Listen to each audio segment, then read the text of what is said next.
एक टेबल है मान लो ऐसे, और इस टेबल के ऊपर यहाँ पे सेंटर पे इस तरह से कुछ लगा रखा है। मान लो ये नेल है, नेल समझ में आता है क्या? और इससे बांध के हमने यहाँ पे स्पीयर घुमा रहे हैं, स्पीयर देना है, स्पीयर घुमाना है, घुमाना है। तो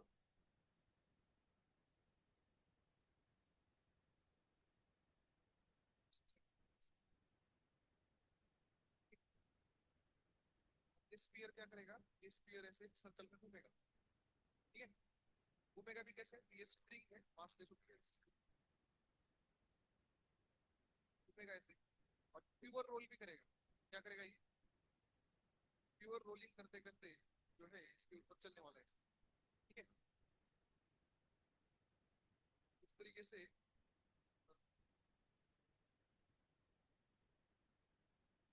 मतलब ऐसे हो रहा है, समझ रहे हैं? ऐसे प्योर रोल करते करते घूम रहा है उसको, ऐसे है, ठीक है? ये जो रेडियस है बड़ी वाली स्ट्रिंग, स्ट्रिंग की लेंथ आर है जो सेंटर पे जोड़ी गई है, और की जो रेडियस है वो स्मॉल आर है, इसका मास है, ये सब डेटा आपका ओके। इस तरह से गोल गोल घूम रहा है, ठीक है? ये भी आपका इन का क्वेश्चन है। और इसमें मोमेंट ऑफ इनर्शिया या टेंशन यूज होता है, इसको तब बोल सकते हैं, समझ में थोड़ा मुश्किल है, लेकिन सिंपल तरीके से मैं आपको बताऊंगा। पहले आप जो है डायग्राम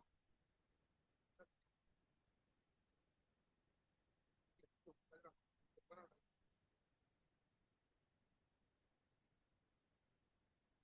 इसके सेंटर ऑफ मास के पास इस तरह की एक स्पीड होगी इसकी, और v इज इक्वल टू होना चाहिए कितना, आर ओमेगा ना। क्या चल रहा है यहाँ पे, प्योर रोलिंग चल रही है, इस तरह से सेंटर ऑफ मास को करेगा स्ट्रिंग को परपेंडिकुलर। तो आप इतना डायग्राम बना देते हैं।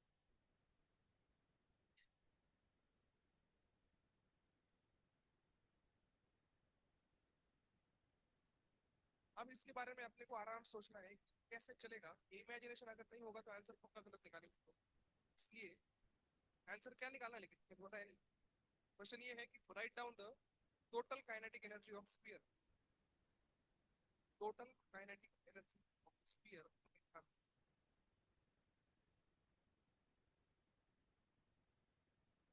Total kinetic energy of sphere.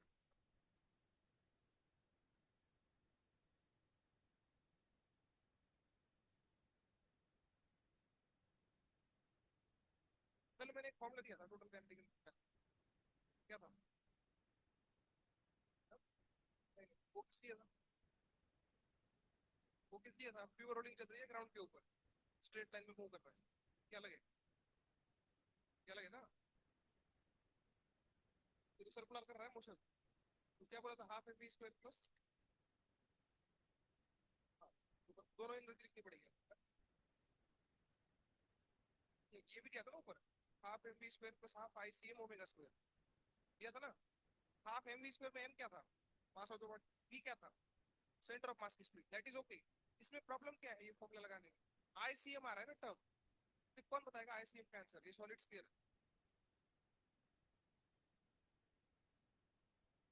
वो आंसर वही बता पाएगा जिसको मोशन इमेजिन हो रहा है, डायरेक्ट बताओगे तो पक्का गलत बताओ, डायरेक्ट मत बताओ, जरा सोचो कैसे घूम रहा है, थोड़ा एनिमेशन देखो अपने को, और फिर आईसीएम की वैल्यू बताओ। आप कंफ्यूज हो जाओगे, नहीं हुए तो आपको नहीं हुआ है तो कभी नहीं, इतना आसान नहीं इसका आईसीएम का। आईसीएम का अर्थ क्या होता है, एससी एक्सिस के अबाउट मोमेंट ऑफ इनर्शिया, जो कहां से जा रही है, सेंटर ऑफ मास से, है ना? वही गड़बड़ है तुमको, ढूंढो गड़बड़।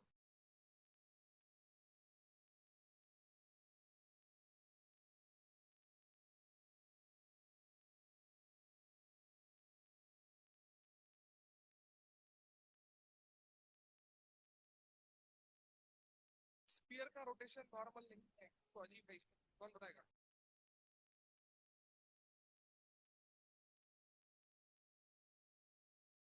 इसके सेंटर ऑफ मास से मोमेंट ऑफ इनर्शिया कितना होता है सॉलिड स्फीयर का, 2/5 m r स्क्वायर, उसमें क्या ऐड करेंगे, टी मतलब आर ना, ये आंसर इनकम्प्लीट होगा, आर ही होगा, डायरेक्ट सेंटर टू सेंटर आ रहे हैं, ये आंसर इनकम्प्लीट होगा। और कुछ बचा इसमें, आप बताओ। सब लोग ध्यान से देखना इधर हो क्या रहा है, इधर दो ओमेगा आएंगे, दो अलग अलग प्रकार के रोटेशन चल रहे हैं इसमें, बहुत ही कॉम्प्लिकेट हो जाएगा। देखो दो ओमेगा है इसमें, आप ऐसे सोचो ये स्फीयर प्योर रोलिंग नहीं कर रहा है, प्योर रोलिंग ये क्या कर रहा है, नहीं कर रहा है, एक्सिस, ये एक्सिस है मान लो आपकी, है कि नहीं, वर्टिकल एक्सिस है, स्फीयर है क्या कुछ, वो दे दो, बॉल है क्या, बॉल है क्या, हाँ, हाँ देखो ये स्फीयर है। अब ध्यान से देखना मैं क्या कर रहा हूँ, इस एक्सिस के अबाउट ही मोशन कर रहा है, क्या जो क्वेश्चन दिया है वो यही है, क्या अलग है, क्यों अलग है, ये घूमते घूमते चल रहा है ना। तुमने जो आंसर बताया ना 2/5 m² वो ये था, समझ में आया क्या, तुमने जो बताया वो पता क्या था, मान लो पहले हमने सेंटर पे एक्सिस डाल दी, कहाँ डाल दी, आर पार इसके, तो उस एक्सिस के अबाउट ऐसे ऐसे घूमेगा। बट जब हम ये बोलते हैं कि एक्सिस तुम्हारी ये नहीं ये है, तब ये घूमता नहीं है आपने खुद के एक्सिस के अबाउट, ये इस एक्सिस के अबाउट घूमता है, मतलब एज इट इज घूमता है ऐसे ही। उसका आंसर तुम लोग बता रहे हो, है ना। अब प्रॉब्लम क्या हो रही है, ये भी हो रहा है, मतलब ये एक्सिस भी बरकरार है इसकी, और ये भी है, दोनों है। थोड़ा समझ में आया, ये बॉल अगर बिना प्योर रोलिंग के घूमता तो ऐसे दिखता आपको, ये थोड़ी हो रहा है, हमारा केस ये है ही नहीं, है ना। इसमें हम लोग को एक प्रकार की एनर्जी आ जाएगी ट्रांसलेशन करने की, ट्रांसलेशन सर्कुलर पाथ पे हो रहा है, बट ट्रांसलेशनल एनर्जी आएगी इससे, कौन सी आएगी, और ये भी एक प्रकार का रोटेशन ही है, लेकिन इस एक्सिस के अबाउट। अब अपने को दो दो चीजें सेपरेट करनी पड़ेंगी। दो चीजें सेपरेट कैसे करेंगे, देखो कि सबसे पहले तो हमें ये वाला ओमेगा निकालना पड़ेगा इस एक्सिस के अबाउट, इसके अबाउट भी तो घूम रहा है ना ऐसे, रहेगी नहीं, ये ऐसे घूम रहा है ना इस एक्सिस के अबाउट, है ना। इसका ओमेगा कितना होगा, V by R. Pure rolling अगर हो रही है, अगर प्योर रोलिंग हो रही है, तो ये जो स्पीड है इसकी सेंटर की v इज इक्वल टू वो आर ओमेगा होगा ना, और ओमेगा ये वाला होगा, स्मॉल आर, सॉरी, समझ में आया। तो इसका बॉटम वाला पॉइंट रेस्ट पे आना चाहिए ना, तो सेंटर इधर जा रहा है ऐसे v से, और एक घूम के ओमेगा पीछे की तरफ जाएगा ना, R omega, small R omega, sorry, तो स्मॉल आर ओमेगा ये ऐसे आएगा, तभी तो बॉटम वाला रेस्ट पे आएगा पॉइंट। यार बोलो, अपने को डेटा में जो है v नहीं दिया है ना, तो v देना पड़ेगा शायद तुमको, मुंह किसको देंगे, तो यहाँ पे जो है v equal to R omega condition से वो ओमेगा निकाले, ये ओमेगा किसके अबाउट है उसका, बॉल दे दो यार ऊपर पीछे, वो दिखाना पड़ेगा। तो बॉल में क्या करेंगे हम लोग, अभी हम लोग ऐसे मान रहे हैं कि एक्सिस है, अभी हमने सिर्फ ये वाला मोमेंट ऑफ इनर्शिया निकाला है, कौन सा वाला, देखो ये वाला, बस इसको घुमाया नहीं अभी तक, इसका ओमेगा है वो, मतलब एक सेकंड में कितने घुमा वो वाला ओमेगा है वो, टाइम पीरियड वगैरह होता है ना वो सब, उसी की हम लोग बात कर रहे हैं। इसकी काइनेटिक एनर्जी सेपरेट, क्योंकि हर पार्टिकल को घूमना पड़ रहा है ना ऐसे ही, ये काइनेटिक एनर्जी सेपरेट आएगी, और फिर पूरा घूमने की सेपरेट, दो दो काइनेटिक एनर्जी है यहाँ पे, समझ में आया क्या। अब जो है हम लोग क्या करेंगे, ये वाला काइनेटिक एनर्जी निकालेंगे, ये वाला काइनेटिक एनर्जी कैसे निकालेंगे, बताइए कोई बताइए कैसे निकालेंगे, ये हो क्या रहा है, देखो समझ में आ जाएगा आपको। उसका घूमना बंद करा दो, ये गुलाबी पात पे घूम नहीं रहा है, जगह पे ऐसे घूम रहा है, उसका तो बता सकते हो ना आप लोग, कितना आएगा, काइनेटिक एनर्जी ऑफ स्पिन बोलता हूँ, ठीक है ना, मैं स्पिन बोल देता हूँ इसको, the kinetic energy off spin, simply क्या लिखेंगे, half I omega square, that is okay, but I कौन था, कैसे घूम रहा है देखो, सेंटर ऑफ मास के अबाउट ही घूम रहा है ना, तो कौन सा 2/5 m², सही है ना, 2/5 m², तो यहाँ पे 2/5 m आर स्क्वायर, मतलब कौन सा R square, small R square, clear है सबको ये बात। ये उसकी काइनेटिक एनर्जी है किसी खुद के एक्सिस के अबाउट घूमने की, अभी वो सर्कुलर पाथ पे चलने वाला है, उसकी क्या आएगी, तो उसके लिए अपने को ये ओमेगा चाहिए, ओमेगा डैश, या ओमेगा नॉट बोलता हूँ उसको, ये अलग ही ओमेगा, चाहिए मैं उल्टा दिखा दिया हूँ थोड़ा डायरेक्शन, तो समझ जाओ ऐसे घूम रहे ना वो, तो वो वाला ओमेगा अलग है, वो तो इस एक्सिस के अबाउट है ना, ठीक है, वो है कि नहीं, इसकी वैल्यू कितनी आएगी, v/कैपिटल आर, वो तो सर्कुलर मोशन है ना, सेंटर ऑफ मास से पॉइंट देखो ना अभी ऐसे ही, है ना, v/कैपिटल आर आएगा, कितना आएगा, ये ओमेगा नॉट आएगा आपका v/कैपिटल आर, यहाँ तक चिंता हो सब लोग। अब इसकी एनर्जी कितनी आएगी, उसको कैसे आपको देखना है, अभी वो बॉल दिखा था ना स्टार्टिंग में, बिना घूमता हुआ बॉल एज इट इज ऐसे जा रहा है, उसका भी निकालना आता है आपको, किससे, पैरेलल एक्सिस थ्योरम से, किससे आता है, अगर आप ये सोच रहे हो ना कि direct half M V square लिख दूंगा, वो गलत है, half M V square point के लिए होता है, पॉइंट है कि बॉल है, बॉल है, बॉल घूम रहा है आपका, पॉइंट नहीं घूम रहा कोई, है कि नहीं। सबसे बड़ी गलती यही होती है, हम लोग क्या बोल देते हैं, ये वाला टर्म सही निकाल देते हैं, उसके बाद बोलते हैं कि हाँ हाँ पॉइंट बचा है ना, बस पॉइंट नहीं बचा भाई, पूरा बॉल है, पूरा बॉल ऐसे घूम रहा है, है कि नहीं? तो उसके लिए हम लोग क्या करेंगे, उसके लिए हम लोग क्या करेंगे, मोमेंट ऑफ इनर्शिया निकालेंगे। कौन सा वाला, ये वाला, कि अगर ऐसे एक्सिस होती यहाँ पर बॉल होता है ना, इसका कितना आता है यहाँ पे, इसके क्या about 2/5 m small R square, plus उसमें ये ऐड होगा कैपिटल आर वाला, प्लस कितना होगा m आर स्क्वायर। ये मोमेंट ऑफ इनर्शिया आएगा उस पूरे घूमते हुए बॉल का, है कि नहीं? और उसमें क्या ऐड मल्टीप्लाई होगा ओमेगा नॉट, तो काइनेटिक एनर्जी आई ओमेगा, तो एंगुलर मोमेंटम निकलता है। ये क्या है अपना, मोमेंट ऑफ इनर्शिया है ना। तो अब ये वाली एनर्जी में लिखता हूँ, kinetic energy of circular motion of ball. Circular motion of point नहीं है, सर्कुलर मोशन ऑफ बॉल, आखा बॉल इस पर अलग लगती है, गिविंग वो स्ट्रेंथ, पॉइंट फिरने में गिविंग वो स्ट्रेंथ।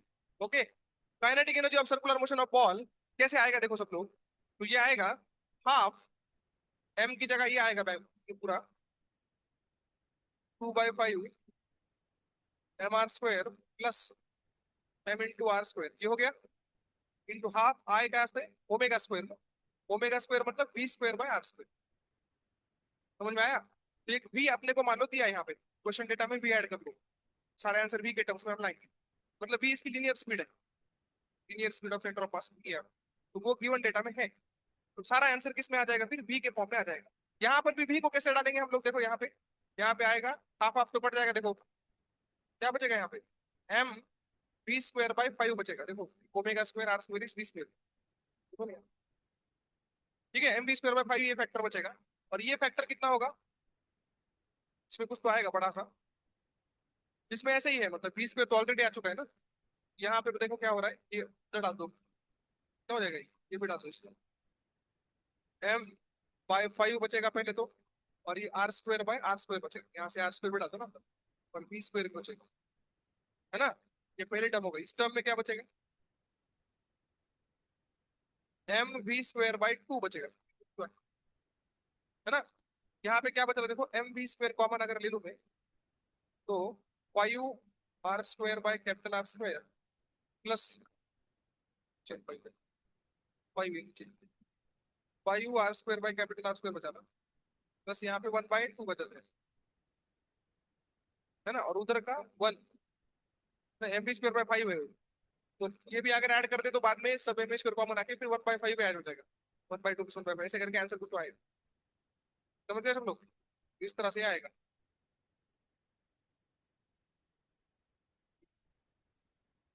ठीक है, ये रहा सबको ये बात। अब एक और चीज देखना, अब सबको एक बात, एक और चीज देखना, अगर यही बॉल, कंफ्यूजन क्या होता है मैं आपको बताता हूँ, अगर यही बॉल स्ट्रेट लाइन में चल रहा होता तो आंसर क्या आता है उसके बारे में सोचेंगे। यही बॉल स्ट्रेट लाइन में चल रहा है, इसका v is equal to R omega है ना, और ओमेगा इसका एक ही होगा क्योंकि ये स्ट्रेट लाइन मोशन कर रहा है एक प्रकार से और एक प्रकार से रोटेशन कर रहा है, सही है ना। ओमेगा उसका ऐसे ही होगा बस। देखो लोग, अब इसकी काइनेटिक एनर्जी क्या लिखेंगे हम लोग, एक तो प्योर रोटेशन की लिखनी पड़ेगी, कितनी आएगी वो? अभी तो लिखी थी, हाफ आई ओमेगा स्क्वायर, ये तो सही लिखा, ओमेगा स्क्वायर को लिख सकता हूँ मैं V square by R square, clear है ना। प्लस आगे क्या लिखेंगे, अब आगे क्या दूसरा रोटेशन हो रहा है कि ट्रांसलेशन हो रहा है, और अगर ट्रांसलेशन हो रहा है तो डायरेक्ट एनर्जी आएगी हाफ एम वी स्क्वायर। ऐसा क्यों हुआ, जब हम लिख रहे थे सर्कुलर मोशन तब तो हमें हाफ आई ओमेगा स्क्वायर करना पड़ा अलग से सर्कुलर मोशन की एनर्जी, लेकिन जब हम लिख रहे थे ट्रांसलेशन तो डायरेक्ट हमने क्या लिख दिया, half into mass into velocity of centre of mass का होल स्क्वायर, वी स्क्वायर मतलब सेंटर ऑफ मास की वेलोसिटी। तो इधर क्यों नहीं लिखा, वैसे इधर भी ऐसे करना चाहिए था ना, फिर तो किसी बच्चे को लग सकता है।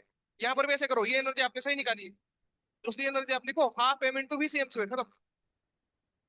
क्योंकि वो तो अल्टीमेट स्ट्रेट लाइन, मतलब इतना पार्ट तो स्ट्रेट लाइन ही चला है ना वो, थोड़ा थोड़ा, तो ऐसे क्यों नहीं लिख पा रहे हैं, आपको बताए।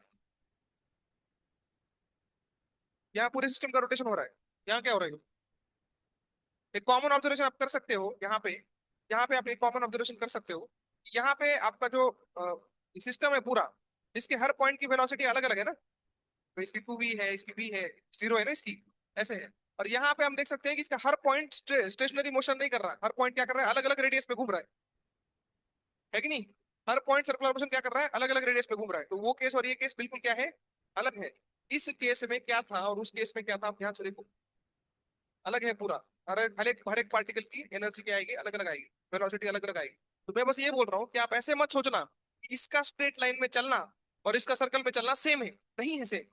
इसलिए आंसर भी क्या आएगा, सेम नहीं आएगा। मैं आपको सच्ची बताऊं तो ये क्वेश्चन नहीं आता है, बहुत सालों से रीडो में दिया हुआ है, बट इसमें प्रॉब्लम क्या हो जाती है, दो दो मोमेंट ऑफ इनर्शिया आते हैं। एक तो हमने किस एक्सिस के अबाउट निकाला, इस एक्सिस के अबाउट ना, और एक इसके अबाउट निकाला। इसको बोलते हैं moment of inertia tensor. Tensor quantity है ना, स्केलर बनना यानी वेक्टर बनना ही। तो ये मोमेंट ऑफ इनर्शिया हम लोग हमारे सिलेबस में तो स्केलर पढ़ते हैं, उसको स्केलर क्वांटिटी है, मास जैसी है ना। लेकिन असलियत में इस एक्सिस के अबाउट मोमेंट ऑफ इनर्शिया ये आया है कि नहीं, और इस वर्टिकल एक्सिस के अबाउट ये आया। तो दोनों एक्सिस मतलब अलग अलग डायरेक्शन में मोमेंट ऑफ इनर्शिया आ रहा है, इकट्ठा मोमेंट ऑफ इनर्शिया वेगड़ा निकल रहा है। अब इसमें डायरेक्शन आ रही है, मतलब ये टेंसर है। स्केलर तो है लेकिन इसकी डायरेक्शन भी मैटर करती है, इकट्ठा मोमेंट ऑफ इनर्शिया वेगड़ा इकट्ठा वेगड़ा।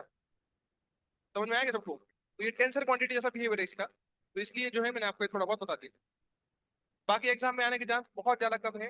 अपने को जो है एक ही प्रकार का रोटेशन आएगा। अगर दो दो प्रकार के रोटेशन होंगे ना, इकट्ठे सेपरेट इकट्ठे सेपरेट, ऐसे अभी जो किया था, उस तरह का क्वेश्चन आज तक तो देखा नहीं गया एग्जाम। ओके, ठीक है, लिख लो ये वाला पूरा कैंडिडेट। ये आपके उस वन शॉट वीडियो में भी डाला है मैंने, वहां से भी आप लोग इसको बार बार रिवाइज कर सकते हो।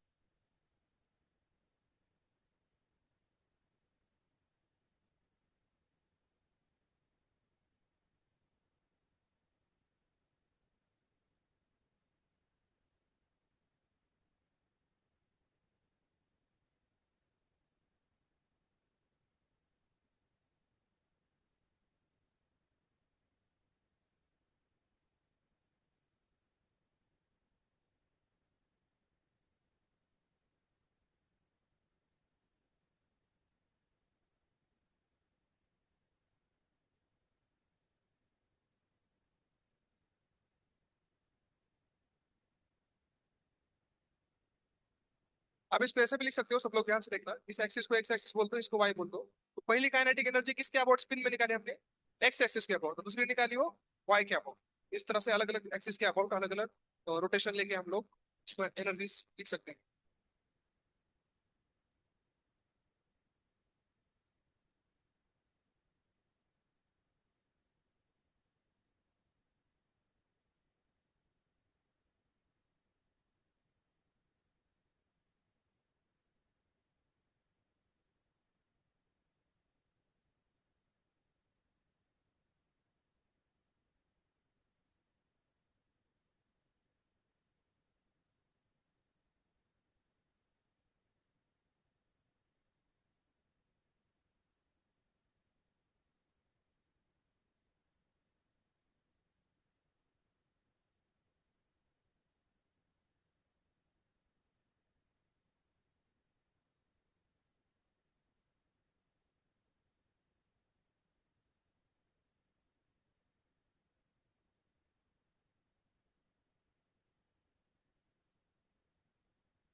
ठीक है, तो फाइनल इसमें हम लोग क्या देखेंगे, कैसे ये केस जो है ये वाला केस और ये वाला केस कैसे अलग है ना। क्या बता सकते हो इसमें, बताओ क्या कंफ्यूजन है, क्या नहीं, क्यों अलग है दोनों केस।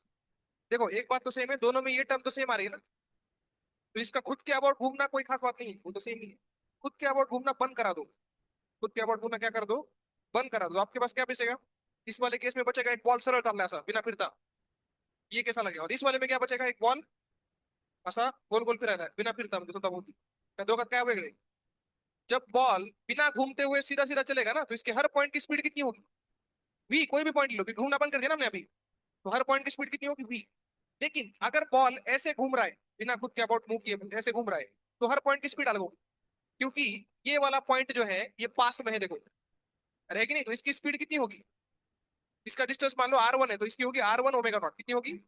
और इस वाले की होगी R2 ओमेगा नॉट। हर लीनियर स्पीड अलग है, लीनियर स्पीड। तो इसलिए दोनों केस क्या है, अलग अलग है, दोनों में सेम फॉर्मूले नहीं चलेंगे। अगर घूमना बंद करा दिया तो इसके हर पार्टिकल की स्पीड भी है, और अगर घूमना बंद करा दिया तो इसके हर पार्टिकल की स्पीड अलग अलग है। तो दोनों केस सेम नहीं है, इसलिए डायरेक्ट हम ऐसे यहाँ तो लिख पाए हम लोग कि half into M V C square. Straight line motion में क्या किया हमने? रोटेशन की काइनेटिक एनर्जी अलग, और दूसरी एनर्जी कौन सी लिखी है? ट्रांसलेशन की है। कौन सी है? ट्रांसलेशन में हर पॉइंट की स्पीड सेम होती है। यहाँ पे पहली एनर्जी किसकी थी? स्पिन की थी, मतलब रोटेशन की थी, और दूसरी भी किसकी थी? रोटेशन की थी। समझ में आया सबको? ये डिफरेंस है दोनों। ओके, ये लिख सकते हो आप, नोट हेड में नोट लिखो।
ये जो फॉर्मूला आपने लिखा है, मैंने आपको लिख के दिया है कि half I omega square plus half M V square, है ना? ये कब लगता है? जब ऑब्जेक्ट क्या कर रहा हो, रोटेशन प्लस ट्रांसलेशन, उसके लिए फॉर्मूला चलेगा। बट हमारा ऑब्जेक्ट क्या कर रहा था? रोटेशन प्लस रोटेशन, ये था ना? ये वाला ऑब्जेक्ट क्या कर रहा है? इस ऑब्जेक्ट खुद का अबाउट रोटेशन कर रहा है, और इसका centre of mass circular motion कर रहा है। Circular motion is kind of rotation about an axis. इसलिए यहाँ पे फॉर्मूला वो नहीं चलेगा जो आपने पढ़ा है नॉर्मल, यहाँ पे अलग चलेगा। तो फिर से बताऊंगा, ये आपके एग्जाम में आने की संभावना थोड़ी कम है, बट इरिडो का क्वेश्चन है इसलिए मैं ले रहा हूँ। इरिडो क्वेश्चन आजकल बहुत आते हैं, एज इट इज आते हैं, इसलिए हमें ये पता होना चाहिए। और ये वाला केस बिल्कुल अलग है, ये translation plus rotation, rotation plus rotation था। ठीक है, चलिए आगे बढ़ते हैं। प्योर रोलिंग में याद ही नहीं आ रहा है कि पहले हमने क्या किया। काइनेटिक एनर्जी लिखना से काइनेटिक, और कुछ एंगुलर मोमेंटम पे थोड़ा बहुत हो गया। लीनियर मोमेंटम लिखना सिखाया था ना, लीनियर मोमेंटम है ना, लीनियर मोमेंटम।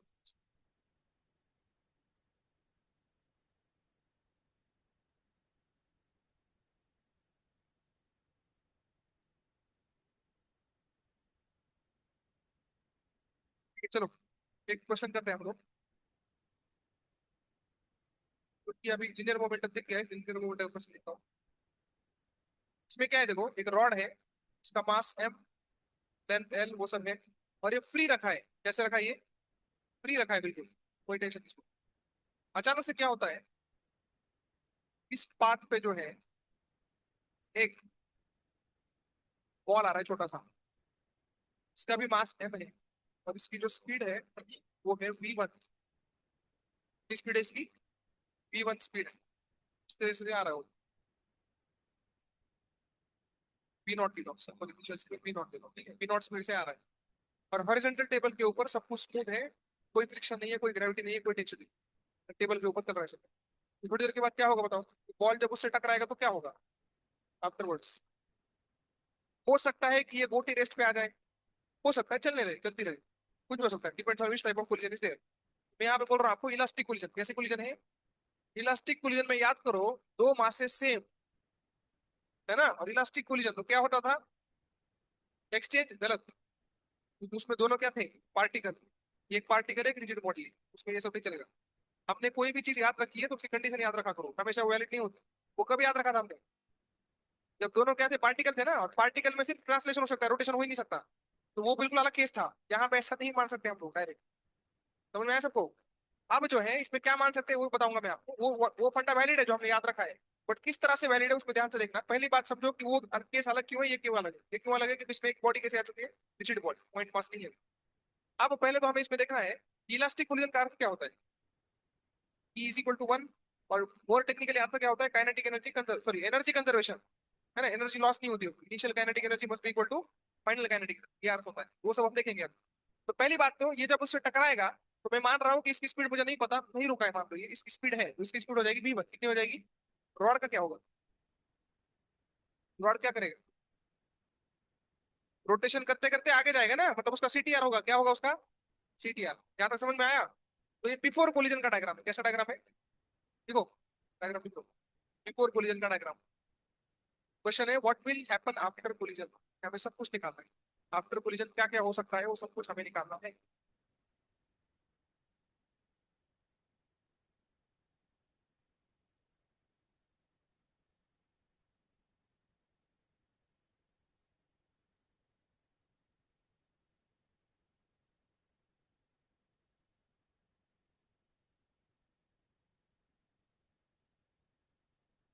ये क्वेश्चन बहुत फेवरेट है जे एडवांस वालों का। आप देखिए 2-3 साल पहले तो लगातार 2 साल आ गया, मतलब अलग अलग तरीके से आता है। कभी नीचे लगा देंगे रॉड को, कभी दो रॉड चिपका देंगे, तो बहुत सारी वैरायटी है इसमें। आप टेंशन मत लो, वैरायटी बहुत है। कॉन्सेप्ट बड़े सिंपल है, मैं आपको कॉन्सेप्ट बताता हूँ कॉन्सेप्ट क्या है। यहाँ पे हम देखेंगे। अच्छा एक और चीज, जब ये रॉड घूमना चालू करेगा ना, घूमते घूमते आगे जाएगा ना ऐसे, किसके अबाउट घूमेगा? उस हिटिंग पॉइंट के अबाउट कि सेंटर ऑफ मास के अबाउट? क्यों सेंटर ऑफ मास के अबाउट? इसका कारण बताइए। ये तो हमको इमेजिनेशन आता है थोड़ा बहुत कि सेंटर ऑफ मास के अबाउट घूमेगा, देख लिया, लेकिन कारण क्या है? फिजिक्स का कारण क्या है? किसी और पॉइंट के अबाउट क्यों नहीं घूम सकता? क्या प्रॉब्लम है? सोचो, बड़ा सिंपल कारण है। आपको लग रहा है सामने तो था। फोर्सेस के बारे में सोचो, कूलिंग के टाइम करने वाले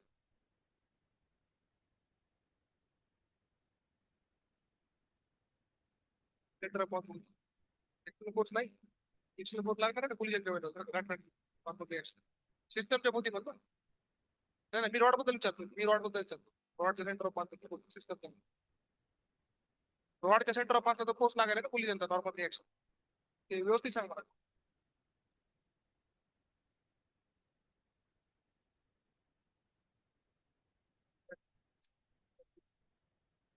वर- और कोई सोचो फोर्स का बड़ा सिंपल है।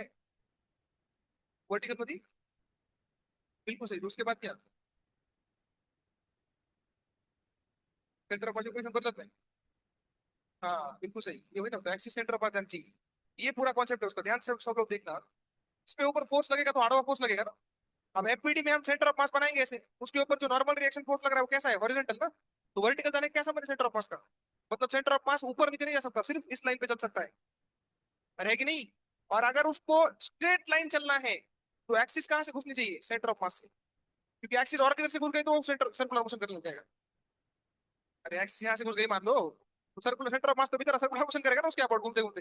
वो सब नहीं चलेगा, उसका स्ट्रेट लाइन मोशन ही होना चाहिए, क्योंकि फोर्स से आड़वा लगाए तो चलेगा आड़वा ही कंपल्सरी, है कि नहीं? और आड़वा चलने के लिए सेंटर ऑफ मास से एक्सिस घुसेगी, तो बाकी सारे पार्टिकल क्या करेंगे? Circular motion. सेंटर ऑफ मास आगे क्या करेगा? Straight line. वो बोलेगा भाई मेरे में फोर्स नहीं लगा, मैं क्यों चलूंगा, वो करेगा स्ट्रेट ही चलूंगा मैं तो। यहाँ तक क्लैरिटी है सबको? तो सेंटर ऑफ मास के अबाउट जो है एक्सिस जानी ही चाहिए, तभी तो सेंटर ऑफ मास कौन सा मोशन करेगा? Straight line. सर्कुलर मोशन नहीं करेगा। बाकी सारे पार्टिकल क्या करेंगे? सर्कुलर मोशन करेंगे, उनका टेंशन है रॉड के अंदर, उसकी वजह से। यहाँ पे सबसे इंपॉर्टेंट पॉइंट है, ठीक है। चलो अब इसको सॉल्व करने का ट्राई करते हैं हम लोग। तो आफ्टर कोलिजन डायग्राम कैसी बनेगी उसके बारे में हम लोग यहाँ पे देखेंगे। तो आफ्टर कोलिजन, ये बिफोर कोलिजन का केस था। आफ्टर कोलिजन जो है डायग्राम में हम लोग देखेंगे। रॉड हो गया, और आफ्टर कोलिजन ये जो बॉल है ग्रीन वाला, ये यहाँ पे पहुंच चुका है। इसकी स्पीड मान लो v1 हो गई। कितनी हो गई? v1। इसका मास m है ना। अरे बोलो, ये रुका नहीं है अभी तक, हमें नहीं पता रुका है कि नहीं रुका है। नहीं रुका माना हमने, v1 हो गई। अच्छा एक और चीज, ये भी बन हो गई। और क्या बोलते हैं, हाँ, इसका सेंटर ऑफ मास जो है उसके पास कितनी स्पीड आ जाएगी, तो बताए। मोमेंटम कंजर्वेशन कर लो। एक सीटीआर वाली बॉडी का मोमेंटम कैसे लिखते हैं, कल ही बताया, उसी तो क्वेश्चन याद है मेरे को। कल ही दिखाया ना, सीटीआर बॉडी का मोमेंटम कितना सिंपल लिखता है, mass into velocity of centre of मास, खत्म। बाकी सारे पार्टिकल्स का लीनियर वो कट जाता है सर्कुलर मोशन का, सिंपली सेंटर ऑफ मास का लिखना है। तो इसकी वेलोसिटी कितनी होगी, v2 मान लो, इसका मोमेंटम मान लो v2 है, कितना है मोमेंटम इसका, वेलोसिटी लिख देता हूँ, v2 वेलोसिटी। तो हम लोग एक इक्वेशन तुरंत बना सकते हैं, बताओ इक्वेशन क्या बना सकते हैं। इनिशियल मोमेंटम किती होतं सिस्टमचं, mv0, फायनल किती आहे mv1 प्लस mv2, फायनल म्हणजे दोघांचं घ्यावं लागेल, सिस्टम चालू आहे सिस्टम, आम्हाला थोडी ती त्याचं राहिले ना थोडं मोमेंटम, त्याचं जे केलंय ते कोणाला भेटलं, त्याचं थोडं कमी झालं ना त्या बॉलचं, त्या पलीकडलं समझ में आया क्या। पहली इक्वेशन तो बड़ी सिंपल है, क्लियर है सबको। क्योंकि सीटीआर कर रही बॉडी तो भी उसके मोमेंटम का फॉर्मूला क्या आता है, एम भी आता है, हमने कल डिस्कस किया है। ओके, तो ये पहला इक्वेशन आ गया। उसके बाद ये जो हमने देखा ना, ये जो अपनी लाइन ऑफ इम्पैक्ट है, ये क्या है अपनी लाइन ऑफ इम्पैक्ट है। लाइन ऑफ इम्पैक्ट के along E is equal to 1 होता है, इलास्टिक लाइन ऑफ इम्पैक्ट के अलोंग क्या होता है, इक्वल टू 1। तो इक्वल टू 1 में अपने को दो बॉडी कौन सी लेनी है, सब लोग ध्यान से देखना। एक बॉडी तो एम है, ग्रीन वाला बॉल, दूसरी बॉडी मतलब ये पॉइंट देना है आपको, रॉड का ये पॉइंट जहां पे कोलिजन होने वाला है, इस पॉइंट के बारे में सोचो, इस पॉइंट के बारे में सोचो। तो इक्वल टू 1 में क्या होगा देखो, इक्वल टू काय separation velocity equal to approach velocity ना, अप्रोच वेलोसिटी किती आहे फक्त v नॉट, पुन्हा मध्ये अप्रोच रॉड मध्ये नाही, हा पॉइंट आणि हा पॉइंट रॉडचा तो कोलिजन होणार आहे, फिर पॉइंट को देखना है, किसको देखना है, पॉइंट को। ये इनका अप्रोच वेलोसिटी कितना है फक्त v नॉट। सेपरेशन बताओ आप मुझे, सबसे पहले बताओ इस पॉइंट की वेलोसिटी कैसे लिखते हैं, पहले इसका है वेलोसिटी कैसे लिखते हैं। एक तो पॉकेट में कौन मिलती है v2 प्लस, और ओमेगा कुठे है, ओमेगा ऐसे आएगा ना भैया, इसके अबाउट आना ही पड़ेगा, टॉर्क लगा ना नॉर्मल का, कोलिजन फोर्स का टॉर्क लगेगा ना, इसकी वैल्यू आएगी L/2 ओमेगा। ये रहे यहाँ तक L/2 ओमेगा आ गया ना। अब हम लिख सकते हैं direct separation velocity approach velocity. Approach velocity कितनी थी v नॉट ना, और सेपरेशन वेलोसिटी कितनी v2 plus L/2 omega minus v1। ये इक्वेशन कहां से आई, ये E इक्वल टू 1 से हमने उठाया, प्लस डिफोल्जन को है, अगर E इक्वल टू 0.5 बोलते तो रेशो ले देते। ये कौन सी स्पीड है अप्रोच स्पीड, ये कौन सी है सेपरेशन स्पीड, किसकी, बॉल और उस पॉइंट की जहां पे कोलिजन हो रहा है, पूरे रॉड का संबंध है उस पॉइंट का संबंध। उसके दिमाग में सबको ये हो गया आपका, दो इक्वेशन हो गई। और क्या इसमें, हाँ और क्या है, एंगुलर मोमेंटम कंजर्वेशन भी कर सकते हैं। इसके अबाउट, इस लाइन के अबाउट, यार कोई भी एक पॉइंट उठा दो यार, इस ये पॉइंट ये उठा दो इस लाइन के ऊपर, तो जो भी फोर्स लगने वाले हैं वो इसी लाइन के अबाउट लगने वाले हैं। तो इस लाइन के अबाउट कोई भी पॉइंट लेंगे तो उसके अबाउट टॉर्क कितना होगा, जीरो होगा। इसीलिए इस पॉइंट इस लाइन के ऊपर कोई भी पॉइंट तो उसके अबाउट आपका एंगुलर मोमेंटम क्या रहेगा, कंजर्व रहेगा। क्लियर है सबको ये बात। Initial angular momentum of system zero, ये एम बी नॉट तो है, इसका तो कुछ है ही नहीं है ना, इसका linear momentum M B naught है, और इनटू इसी लाइन के ऊपर है ना, ये पॉइंट के ऊपर। समझ में आ रहा है सबको। इनिशियल एंगुलर मोमेंटम कितना है सिस्टम का, अबाउट पॉइंट ए, ये पॉइंट कौन सा पॉइंट है इस लाइन और कहीं भी ले लो, ये कितना आ गया जीरो, यार बोलो तो। Final angular momentum about A point, तो पहले किसका निकालेंगे एम बी वन का ना, फिर जीरो, एम बी वन का फिर से क्या हो गया जीरो। अब रॉड की बारी है, रॉड का एंगुलर मोमेंटम ए पॉइंट के अबाउट, मैंने बताया था एंगुलर मोमेंटम कैसे निकाल, दो कंपोनेंट करेंगे हमको, सेंटर ऑफ मास का सेपरेट और I omega separate. Centre of mass का कहाँ है, सेंटर ऑफ मास बघा इथं पार्टिकल असा आहे बोलत, तो ये ऐसे आएगा ना, इस पॉइंट के अबाउट, ये देखो ना यार ऐसे घूमेगा ना, इस पॉइंट के अबाउट ऐसे मान सकते हो हम लोग। कैसे आएगा, हाथ कैसे घूमेगा, डॉट में, डॉट, डॉट में कितना आएगा वो mv2 × L/2, mv2 linear momentum into distance perpendicular कितनी है L/2 उस लाइन से। ये कैसे आया, डॉट में क्रॉस में, डॉट में आए ना। अब आई ओमेगा कैसे आना चाहिए, क्रॉस में, तभी तो जीरो होगा, इनिशियल जीरो फाइनल भी जीरो होना चाहिए भैया। तो क्रॉस में कितना देखो आ रहा है, देखो ओमेगा ऐसे है ना, देखो है कि नहीं, तो क्रॉस में आ रहा है अपने आप ही। तो इक्वल टू कर दो डायरेक्ट, दोनों इक्वल एंड अपोजिट कटने वाले हैं ना, इनिशियल जीरो तो फाइनल भी जीरो होना चाहिए, दोनों का सम जीरो होना चाहिए, मतलब एक पॉजिटिव एक नेगेटिव। दूसरा वाला कितना आएगा आई ओमेगा कौन बताएगा, सेंटर ऑफ मास के अबाउट घूम रहा है, तो हाफ इंटू आपका एम स्क्वायर बाय 12, ये लिखा मैंने, आए क्या लिखा मैंने, ये ओमेगा लिख दिया। जितना हो, ये कौन सा इक्वेशन लगाया मैंने, angular momentum conservation, initial zero था फाइनल भी जीरो होना चाहिए, डॉट में क्रॉस में कट के जीरो होना चाहिए। यहां से अपने पास ये एक इक्वेशन आ गई, अपने पास ये एक इक्वेशन आ गई, और ये इक्वेशन आ गई, इससे सारे आंसर हम लोग निकाल पाएंगे। सारे आंसर मतलब निकालना क्या है, नया क्या है इसमें, अपने को V2 निकालना था, अपने को V1 निकालना था और अपने को ओमेगा निकालना, तीन वेरिएबल इक्वेशन। ठीक है, क्लैरिटी है सबको। एंगुलर मोमेंटम कंजर्वेशन, क्या हम लोग सेंटर ऑफ मास के अबाउट कर सकते हैं क्या, ये मेरा क्वेश्चन है। एंगुलर मोमेंटम कंजर्वेशन जैसे मैंने ए पॉइंट के अबाउट किया ना, जैसे सेंटर ऑफ मास के अबाउट कर सकते हैं क्या।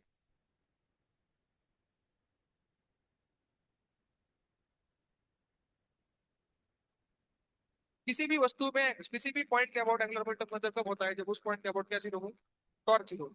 सिस्टम की बात कर रहा हूँ, सिस्टम का एंगुलर मोमेंटम हम लोग पॉइंट सेंटर ऑफ मास के अबाउट कंजर्व कर सकते हैं। आंसर है, मतलब इनडायरेक्ट ये पूछ रहा हूँ कि सेंटर ऑफ मास के अबाउट टॉर्क जीरो है क्या, तो है। अरे सिस्टम एज इट इज लोगे तो नेट फोर्स ही नहीं है भाई उसमें, सब अंदर का मामला है। सिस्टम का बोल रहा हूँ यार, तो नेट फोर्स ही नहीं है तो फिर बाहर से कुछ होगा ही नहीं ना। Angular momentum will remain constant about also centre of mass. Net force ही नहीं बाहर से, सिस्टम की बात कर रहा हूँ मैं, ये एक पॉइंट के लिए क्लियर है ना। एक्सटर्नली कोई कुछ कर ही नहीं रहा है, सब आपस का मामला है दोनों के। तो एंगुलर मोमेंटम सेंटर ऑफ मास के अबाउट भी क्या रहेगा, कंजर्व रहेगा। मतलब ये इक्वेशन जो हमने पाई है ना, कि हम कहाँ से ला सकते हैं, same equation can be obtained by conserving angular momentum about centre of मास। करके देखते हैं, आंसर तो आ गया बट करके देखते हैं। चलो सेंटर ऑफ मास के अबाउट एंगुलर मोमेंटम बताइए, इनिशियल कितना था, इस डायग्राम में देख के बताइए। सेंटर ऑफ मास ही तो होता ना, सेंटर ऑफ मास एक पॉइंट है, सेंटर ऑफ मास क्या है, सेंटर ऑफ मास नाही ना, सेंटर ऑफ मासच्या मागचा पॉईंट जस्ट असं घ्यायचं, centre of mass moving point है, त्याच्या मागे असलं बसलेला एक पॉइंट तो आपल्याला टिपका पाहिजे, वो लोकेशन पे, उस लोकेशन क्या अबाउट तो कितना आएगा पहला, M V0 L/2 cross B dot, उस पॉइंट के अबाउट ऐसे क्रॉस। अरे ये सेंटर ऑफ मास है ना, उसके अबाउट ये ऐसे घूमेगा ना भैया, देखो ना ऐसे जा रहा है आगे, ऐसे बोल सकते हैं तो। क्या वैसे नहीं पसंद है तो आप क्या करते हैं फॉर्मूला, आर क्रॉस पी आठवते का, आर क्रॉस पी, आर कसं येईल, हे बघा आर आला बघा, है की नाही, म्हणजे हे आर आलं, आर करून पी कडे असा हात करा, क्रॉस आला, वैसे भी कर सकते हो आप। तो बेसिकली क्रॉस में आएगी, ये किस में आया, क्रॉस में। तो इनिशियल एंगुलर मोमेंटम यही था और कुछ था, वो तो रॉड चुप चुप बैठा था ना। फाइनली बताओ, फाइनली इसका कितना आएगा, M V1 फिर से L/2 और फिर से क्रॉस में, और पार्टिकल का निकाला, इसका निकाला है। अब रॉड की बात, सेंटर ऑफ मास के अबाउट, उस वाले पॉइंट के अबाउट रॉड का कितना होगा, सेंटर ऑफ मास का तो जीरो हो गया, centre of mass as a particle का तो जीरो हो गया, क्योंकि सेंटर ऑफ मास उसी लाइन से जा रहा है जिस पॉइंट के अबाउट हम लोग एंगुलर मोमेंटम निकाल रहे हैं। हमने सेंटर ऑफ मास के जस्ट पीछे वाला पॉइंट लिया है ना, उसी लोकेशन वाला सेंटर ऑफ मास यही तो जा रहा है साला, उसका क्या होएगा, उसका जीरो हो गया, बचा सिर्फ आयो ओमेगा। बचा कौन सा, ये किस में आयो ओमेगा, क्रॉस में डॉट। अरे देखो ना आयो ओमेगा, अभी तो क्या था, क्रॉस में ही है ना ये तो, कितना आएगा वो, ML²/12 इंटू ओमेगा, क्या दोनों सेम आएंगे, देखो क्या लगा आंसर, M V1 L/2, अब ये ओके, पॉइंट का थोड़ी है, कंप्लीट बॉडी का देख रहे हैं ना, आपके बॉडी का है, तो गलती हुई है इसका, ये पॉइंट क्या बहुत इसका भी जरूरत है।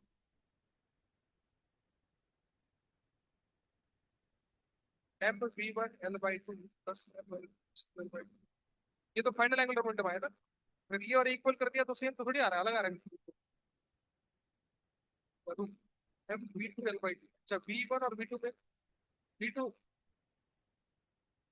अच्छा ये इक्वेशन इसमें डालेंगे क्योंकि इसमें V1 आ चुका है ना और इसमें V2 है, तो V1 और V2 में रिलेशन ढूंढना पड़ेगा आपको।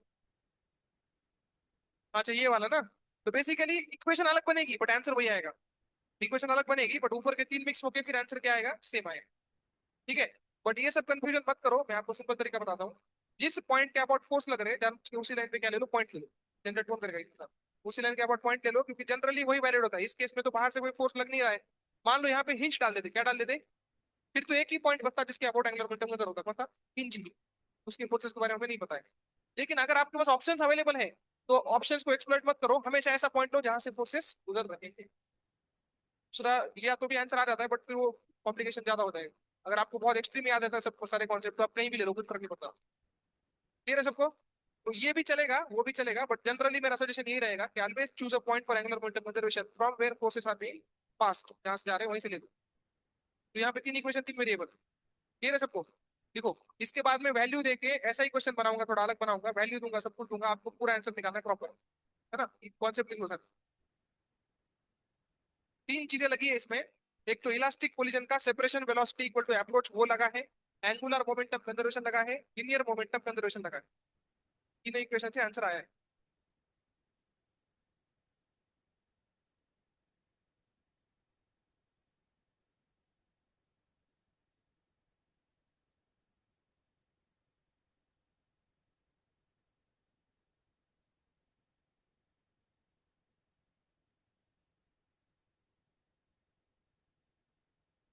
सबसे इंपॉर्टेंट नोट ये था, separation velocity equal to approach velocity किसके बीच में वैलिड है? Ball and the collision point of the rigid body, आपकी बॉडी नहीं, collision point of the rigid body is important.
हो गया ना?